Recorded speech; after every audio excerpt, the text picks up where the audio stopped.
সারা জীবন তার সাথে কাজের লোকের মতো ব্যবহার করে। আপনার সাথে যেদিন আমার বিয়ে ঠিক হয়েছে সেদিন যৌতুকের কোনো কথা ওঠে নাই, কিন্তু আপনি জোর কইরা আপনার আব্বারে পাঠাইয়া আমাগো বাড়ি থেকে জোর জবরদস্তি কইরা টাকা নিছেন। আপনার সাথে আমি যতই ভালো ব্যবহার করতে চাই না কেন, ভালো ব্যবহার আসে না। আমারও তো ইচ্ছা ছিল আমি বিয়ে করবো, সংসার করবো, আমার স্বামীরা আদর যত্ন করবো, ভালো ভালো রান্না বাড়া কইরা খাওয়ামো, কিন্তু যখনই যৌতুকের কথা মনে পড়ে তখন আপনার প্রতি সেই সম্মান, ভালোবাসা, আদর কিচ্ছু আসে না, বিশ্বাস করেন। হ্যাঁ, আমি বুঝতে পারছি। তাহলে এবার চুপচাপ পাও টিপেন। বুঝতে পারছেন? টিপেন।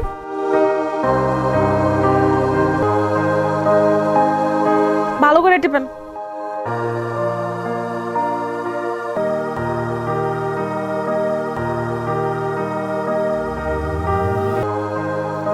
আব্বা আইছেন, টাহা আনছেন? হয় আনছি টাহা, এই ধর টাহা।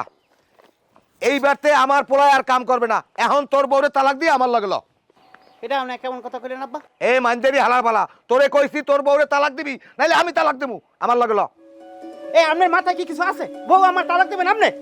এই আপনার কারণে আপনি আমার শ্বশুর বাড়ির লোকজনের লাগে খারাপ ব্যবহার করিয়া আমার বিয়ে ভাঙার জন্য আপনি যৌতুক নিয়েছেন। আপনি কি কাজটা ঠিক করছেন? আপনি যদি আমার শ্বশুর বাড়ির লোকজনের লাগে ভালো ব্যবহার করতেন, আজকে ঠিকই আপনি সম্মান পাইতেন, আর আমি শ্বশুর বাড়ি থেকে আদর স্নেহ ভালোবাসা পাইতাম।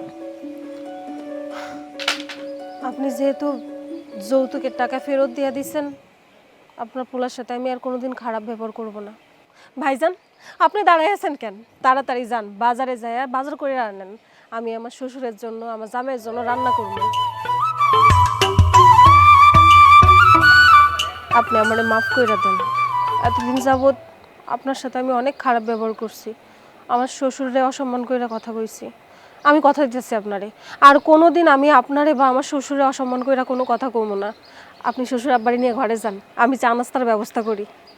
এখন আমি বাজারে যাইতেছি, বাজারে যাইয়া বড় মাছ, মুরগি আর গরু নিয়ে আইতেছি। দেখছেন আব্বা, শ্বশুর বাড়ির লোকজনের লাগে ভালো ব্যবহার করলে কত সম্মান পাওয়া যায়, কত স্নেহ ভালোবাসা পাওয়া যায়। আব্বা চলেন ঘরে চলেন। খারা, আসলে আজকে একটা কথা আমি বুঝতে পারছি, কি জন্য তোর নানা নানিক বাড়িতে আমি আদর যত্ন পাই নাই, মানে আমার শ্বশুর বাড়িতে। কারণ হ্যাঁ গো, মনে কষ্ট দিয়া আমি যৌতুক আনছিলাম, হ্যাগুলা খারাপ আচরণ করছি, হ্যাগো ভালোবাসা দেই নাই, যার জন্য আমিও হ্যাগো ভালোবাসা পাই নাই। কিন্তু এটা আসলে আমার মোটেই ঠিক হয় নাই, আমার ভুল আমি বলতে পারছি।